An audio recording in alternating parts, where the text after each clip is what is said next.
Goeiemôre en baie welkom by die NG Kerk aan die Park se oggenddiens. Dis vir my heerlik om jou te groet in die naam van die Vader en die Seun en die Heilige Gees. Ons gaan ons diens begin deur die grootheid van die Here te besing met lied 177 uit die liedboek Jesus groot bo almal. Daar's een vers, maar ons gaan dit 2 keer deursing. Liedboek 177 Jesus groot bo almal.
Ons Vader wat in die hemel is, Here, wat 'n heerlike voorreg om U op hierdie opstanding Sondag te aanbid. Here, dat ons kan weet dat U die lewende en dat U die sprekende God is, dat daar in U hart 'n begeerte is, dat elkeen van ons sal hoor wat die Gees van die Here vir die gemeente wil sê. Baie dankie, Here, vir die kosbare briewe wat in Openbaring 2 en 3 opgeteken is. Dankie vir die tydlose waarhede. Dankie vir die noodsaaklike geestelike lesse daarin. Leer ons vanmôre ook weer eens uit die brief aan die gemeente in Efese. Daarvoor vertrou ons U in Jesus se naam. Amen. Ons lees vanoggend weer uit Openbaring 2 en ons gaan lees vers 1 tot 7. Skrywe aan die leraar in Efese. So sê hy wat die 7 sterre in sy regterhand vashou en wat tussen die 7 goue lampe rondgaan. Ek weet alles wat julle doen. Ek ken julle onvermoeide arbeid en julle volharding. Julle kan nie slegte mense verdra nie. Julle het ondersoek ingestel na die mense wat voorgee dat hulle apostels is en dit nie is nie, en gevind dat hulle leraars is. Verder volhard julle ook. Julle het baie vir my naam verduur en julle het nie moeg geword nie. Maar ek het dit teen julle. Julle het my nie meer lief soos in die begin nie. Dink daaraan hoe ver julle al agteruit gegaan het. Bekeer julle en doen weer wat julle in die begin gedoen het. Anders, as julle nie bekeer nie, kom ek na julle toe en sal ek julle lamp van sy plek af wegvat. Maar dit het ek daarom in julle guns. Julle verafskie wat die Nikolaïte doen, net soos ek dit ook verafskie. Elkeen wat kan hoor, moet luister na wat die Gees vir die gemeente sê. Aan elkeen wat die oorwinning behaal, sal ek die ete gee van die boom van die lewe, wat in die paradys van God is. Ons lees net tot by vers 7. In hierdie brief aan die gemeente in Efese, sê die Here so spontaan vir hulle, ek weet alles. Ek weet alles wat julle doen en ook wat julle nie doen nie, wat julle nie meer doen nie. Ek ken julle, skryf die Here. Die geheime van elke gemeente en die geheime van elke gelowige se hart lê wyd oop voor die oë van die Here en bloot om daaraan te dink is dit net 'n ontsettende gedagte dat die Here alles van my weet en dat my lewe voor hom oop lê. Jesus sê vir Efese, ek weet presies wat by julle aangaan. Daar's so 'n noue band tussen hom en hulle dat hy sê vir hulle, ek weet van julle, ek weet alles van julle.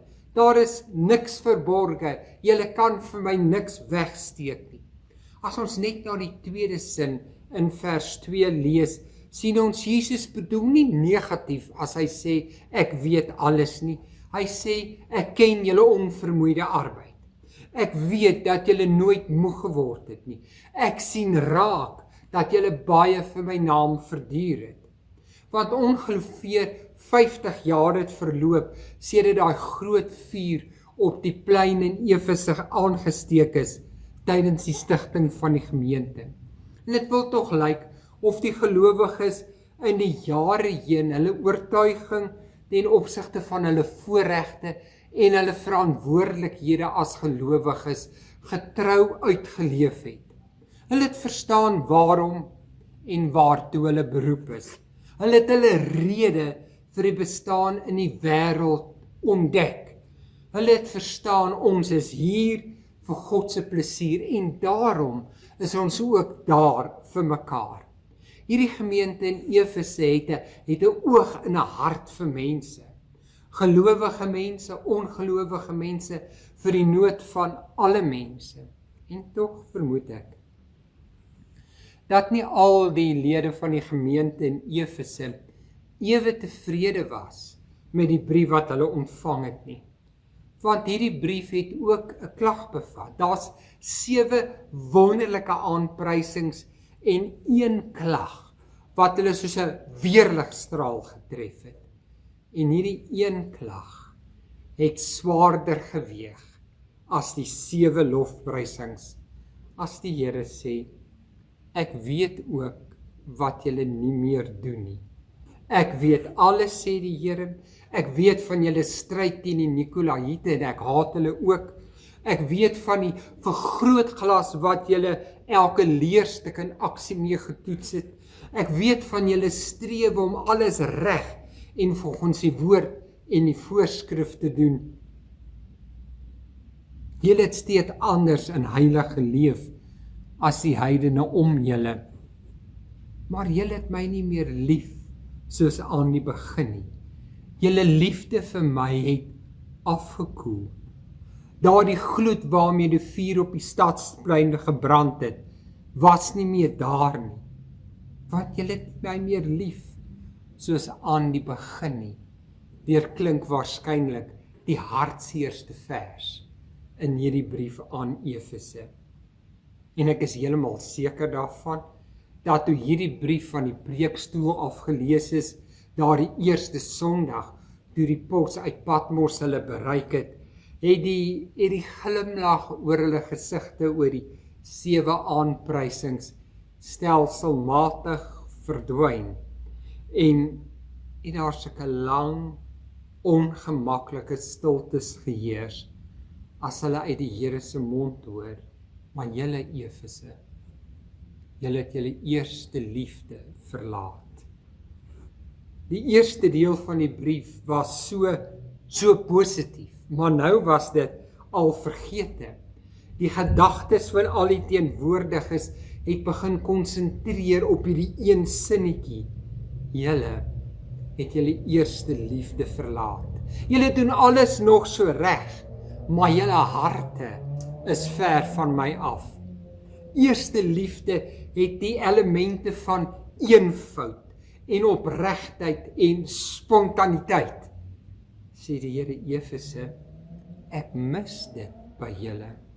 Want julle het so besig geword met die dinge van die Here, dat julle die Here van die dinge agtertoe geskuif het.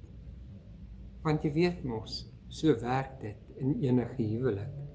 Alles begin vrolik en hartlik en entoesiasties en aanvanklik verander uiterlik baie min. Hy kom nog op dieselfde tyd tuis. Hulle drink nog ietsie namiddag saam. Hulle gaan kuier by vriende en geniet 'n heerlike aand saam. Uiterlik is daar nie veel van 'n verandering te bespeer nie en tog begin mense stelselmatig te besef. Maar dinge is nie meer soos vroeër nie. En een enkele kleinigheid kan dit soms duidelik maak. Hy vergeet later om die bossie blomme te bring. En as hy wegwerk, bel hy nie. En daai gebruikelike swentjie in die oggend bly soms agterweë. En sonder dat hulle agterkom gebeur dit, dat hulle opwindende saamwees so alledaags geword het. Want wanneer verwondering ontbreek, dan is die lewe nie meer geklee in die opwinding van die eerste liefde nie. Want liefde begin tog immers met verwondering. Efese, daar het nie so baie verander nie, maar alles het die grou kleur van gewoonte en die alledaagse en die roetine gekry. Al die werksaamhede was nog vol stoom aan die gang, maar Efese moes hoor, ek soek nie meer werke nie, ek soek meer liefde, ek soek passie en ek soek oorgawe. Wie weet, dalk is dit die COVID-pandemie wat vir gelowiges weer leer om hulle passie vir die Here en vir sy kerk en vir nood van mense weer hoog te laat brand. Want hoe begeer ons nie teen die tyd al om elkeen in ons eie kerkgebou te staan en uit volle bors Psalm 84 te sing. O lief het ek u woning, Heer, ek smag na u met 'n sterk verlange. Ek wil u in die tempel eer, ek wil daar u prys met my lofgesange. En nog weet ons dat die kritiek wat die Here hier in die brief aan Efese het, nie net bloot negatief is nie. Hy sê nie net alleen wat verkeerd is nie. Hy sê ook vir hulle, maar hier's 'n manier hoe julle anders kan word. Want altyd as ons op 'n gevaarlike pad is, wys hy vir ons die pad terug. En hier vir Efese noem hy sê hier is 3 stappe op die pad van herstel. Hy sê hersien, herleef, herwin. En dit staan alles in vers 5. Hersien jou optrede en word nuut. Vers 5 sê, dink daaraan hoe ver jy al agteruit gegaan het. Herwin wat eens was. Doen weer wat jy aan die begin gedoen het. Herleef en word nuut. Vers 5 sê, bekeer julle. Dit lyk vir my die eerste tree wat die Here vir Efese sê op die pad van herstel, lê op die terrein van hersien. Dink weer daaraan hoe ver julle agteruit gegaan het. Die Here loop 'n interessante pad met die gemeente hier. Hy's besig om vir hulle te sê, maar dink aan gister, aan eergister. Hy herinner hulle toe hulle harte nog so warm vir hulle geklop het. Dis asof die Here vir Efese sê, onthou jy daardie uur, toe ek en jy mekaar die eerste keer ontmoet het. Onthou jy daai dae toe jy so hartlik gesing het, blye versekering, Jesus is myne. Onthou jy daai aand, toe jy voor 'n vol kerk belydenis van geloof afgelê het, toe jy met 'n bonsende hart hardop gesê het, ja Here, ja met my hele hart. Onthou jy daai eerste aand toe jy nagmaal gevier het? Toe jy die eerste keer die beker geneem het en die bloed in jou are getintel het terwyl die wyn in die kelk gerinkel het. Onthou jy nog, Efese? Hersien jou lewe. Ontdek tot die skok dat dinge nie meer is soos wat dit was nie. Belangrik genoeg. Ontdek dit betyds. Baie egskeidings gebeur. Omdat mense nie betyds dinge besef nie. Betyds besef hoe ver ons al agteruit gegaan het nie. Baie keer kom paartjies dit eers agter as die kloof byna onbrugbaar geword het. Dat daar al eerder gepraat moes word. Die Here Jesus sê, hersien betyds. As die bossie blomme nie meer gekoop word nie.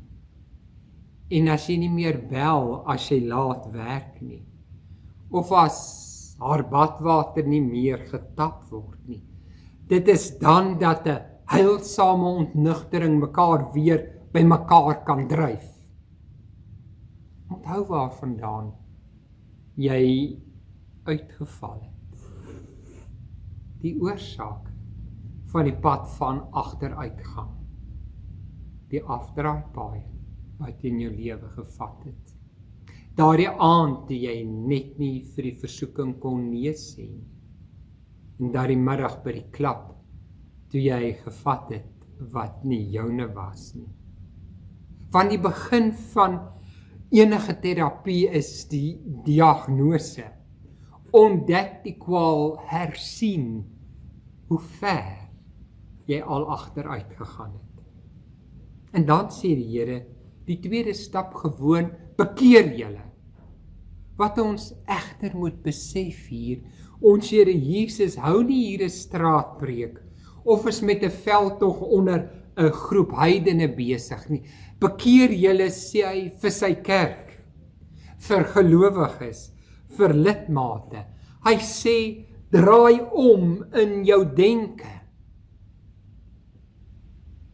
Vernuwe jou gemoed.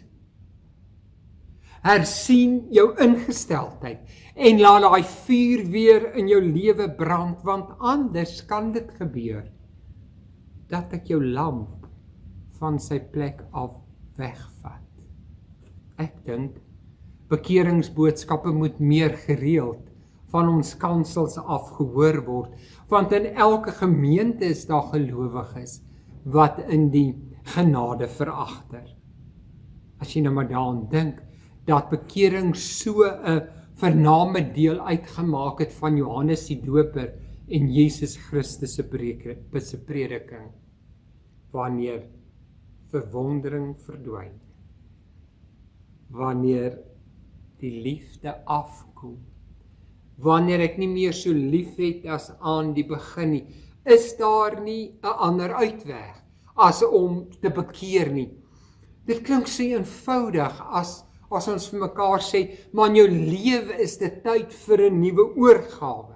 Maar dis wat Jesus sê, bekeer jou, is dit nie wonderlik dat hy dit nog sê nie, en dat elke keer sy arms nog oop is, dat jy kan terugdraai en omdraai en tuis kom. Dan sê die Here, die derde stap is herwin. Begin weer doen wat jy aan die begin gedoen het. Doen weer wat jy gedoen het toe julle harte vir my warm gebrand het. Doen daai eerste werke, want die enigste manier om my berou en my omkeer te toon is deur die nuutheid van my lewe tentoon te stel.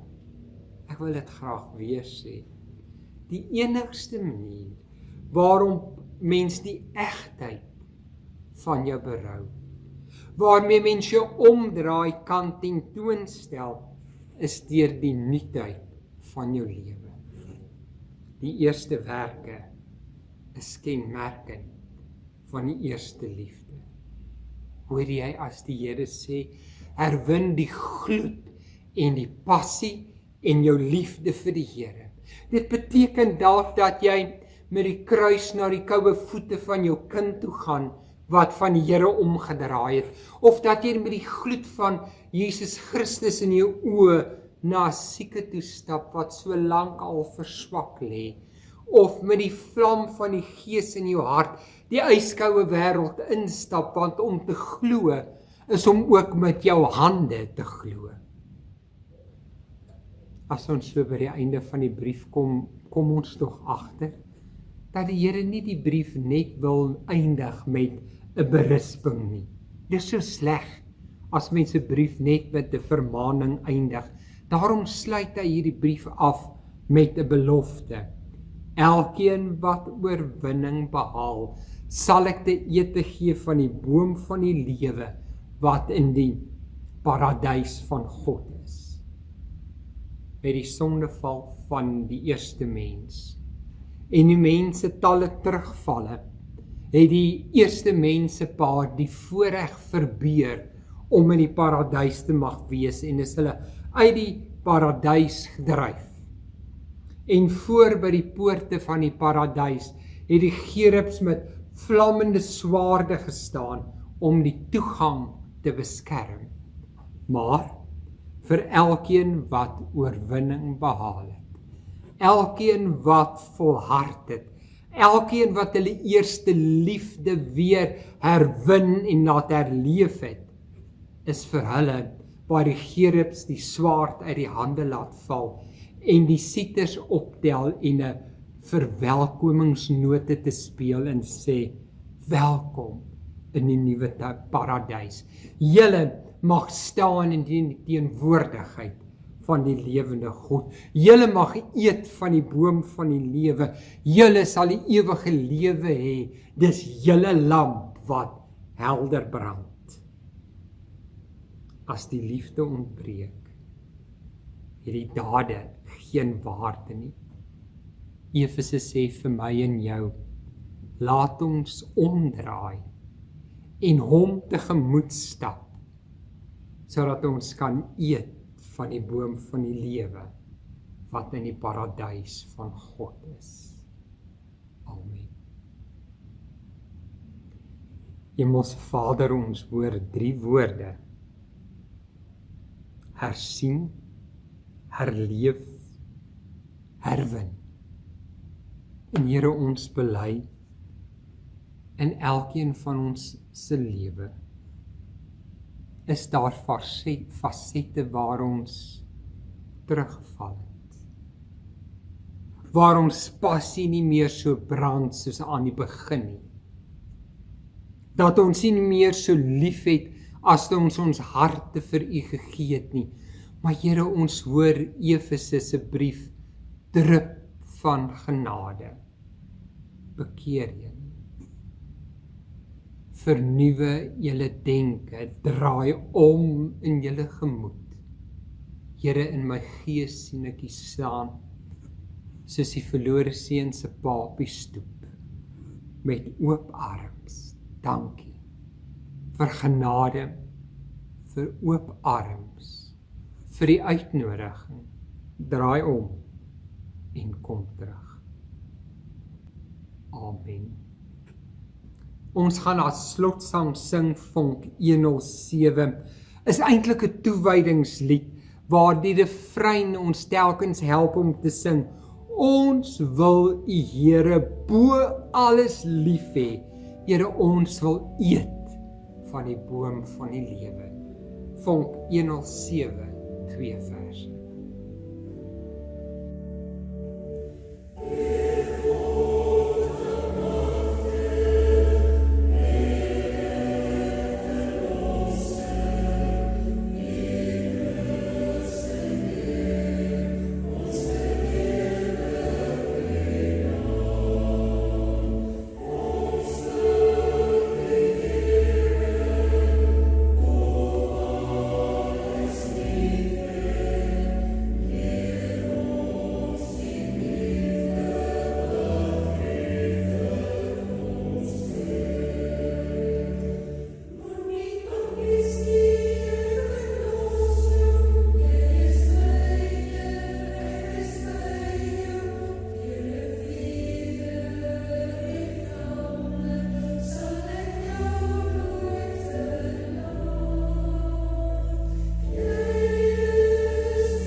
Broers en susters, ontvang die seën van die Here en leef in vrede. Mag die genade van God en die liefde van Jesus ons Here en die troue nabyheid van die Heilige Gees vanoggend en vir altyd met jou wees. Amen.